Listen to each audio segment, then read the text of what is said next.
Chapter 12. The Queen in Solitude. The Queen had taken to her bed for many weeks after the funeral.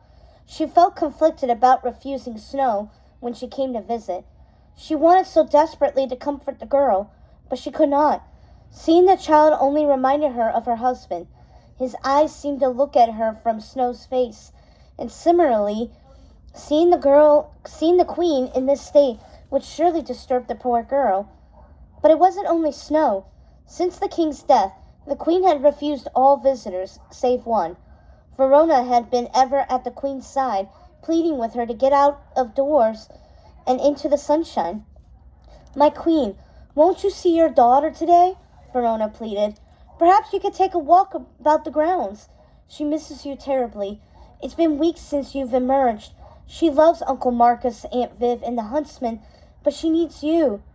"I'm not up to it just yet, Verona," the Queen responded. "Very well. Remember me whenever you are in your darkest moments. I will be here for you whenever I am called upon." "I know, sister, and I am grateful for it. Now please, let me be." Verona curtsied and left the room, but the Queen knew she had every intention of returning. Verona had not been able to spend much time away from the Queen. As soon as she was certain the door had locked, the Queen walked over to the mirror, a ritual she engaged in daily since the funeral. She longed for the slave to appear there. She needed news of her husband and assurance of his well-being in the world beyond. But all that stared back at her when she searched there was her own reflection. She stared at herself, broken and numb. She looked ragged and haggard. Her swollen eyes and puffy cheeks accentuated her blemishes and other imperfections, and her hair had been neither washed nor braided in weeks. She despaired over what she'd become. Perhaps her former beauty was simply an enchantment after all, one cast by her husband.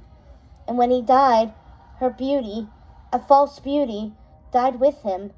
How could she have ever thought herself to be beautiful, that she looked like her gorgeous mother, or rivaled, in any way, the king's first wife, or even little Snow?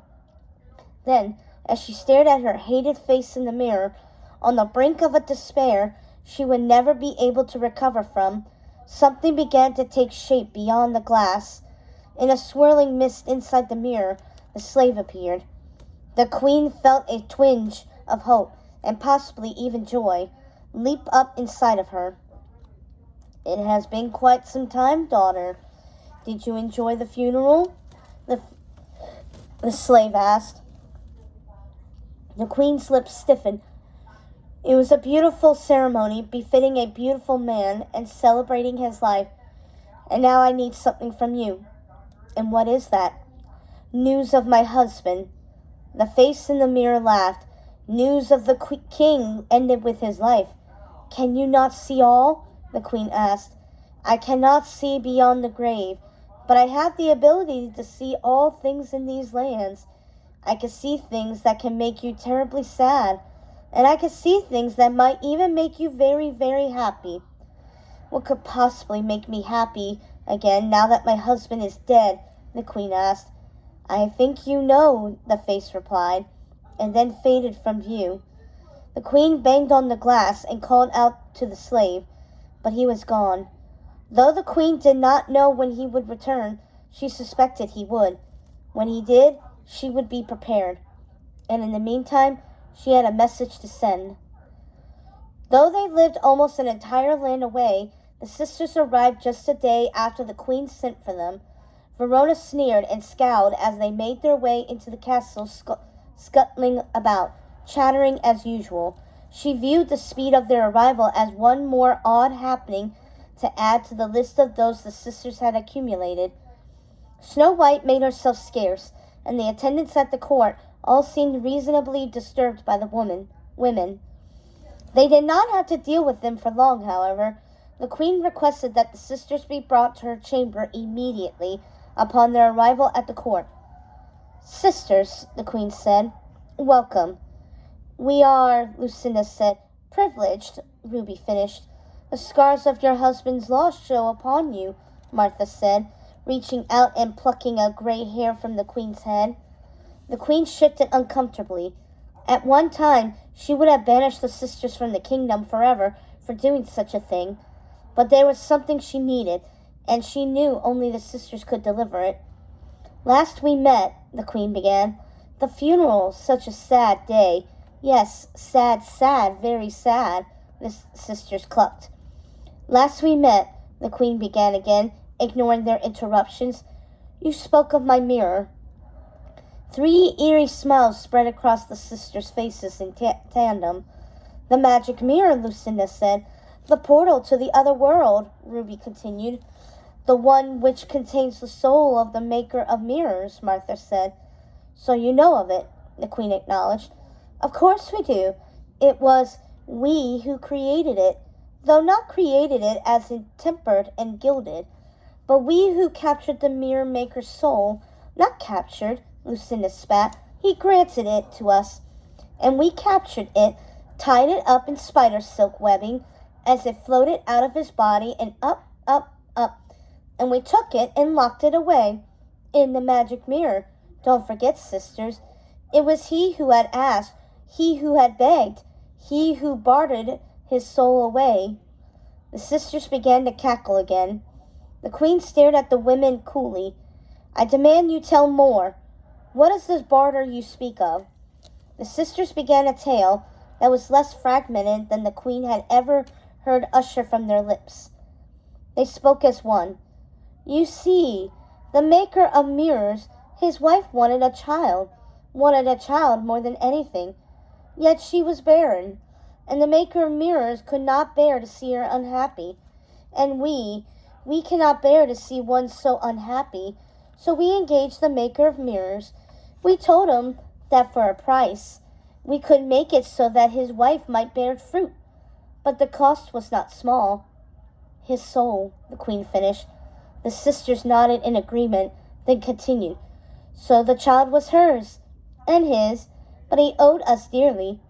The queen was perplexed by her emotions.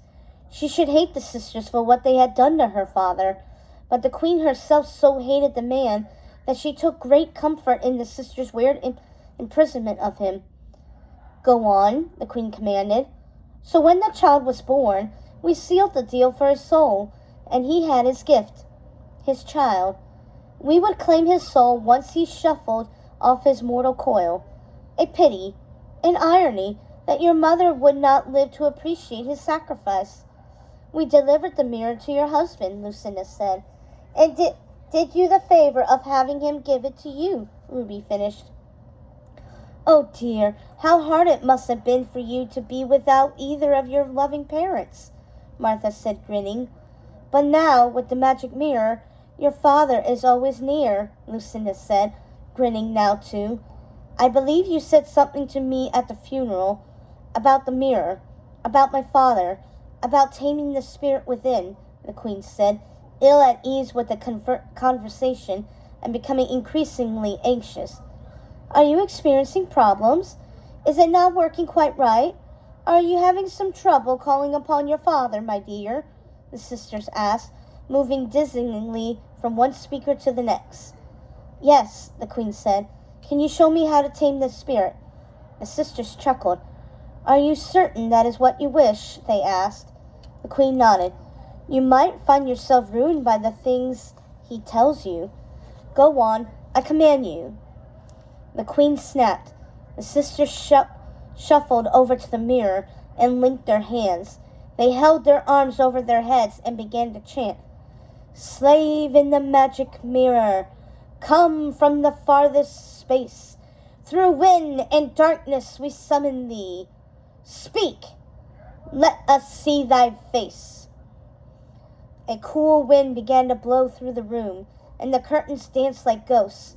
A flame appeared in the mirror, and then the face appeared in a swirling purple mist, just as it had all those times before. But something was different. The face in the mirror was almost expressionless, and much more docile than it had previously been. Was what they said true? Had their incantation tamed him? "What wouldst thou know, sisters?"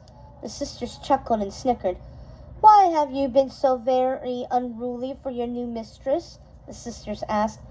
I have not been kind to her majesty, this I know, and this you can see. For she has never summoned me with the power that shackled me by thee. The sisters laughed again. You may leave now, slave, the sister said, and the face in the magic mirror dissolved in a swirling purple whirl. Does this tutorel suit your majesty? The sisters asked. Very much so, the queen said, smiling. You may go now.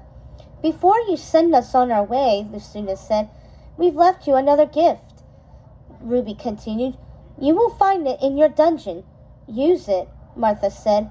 Well, Ruby finished. When evening fell and the sisters had left the court, the queen approached the magic mirror, still tired, but more hopeful now that she would find what she looked for there. She was so fixed on the mirror that she did not give the sister's second gift a thought. She gazed into the reflective glass and considered what she would ask.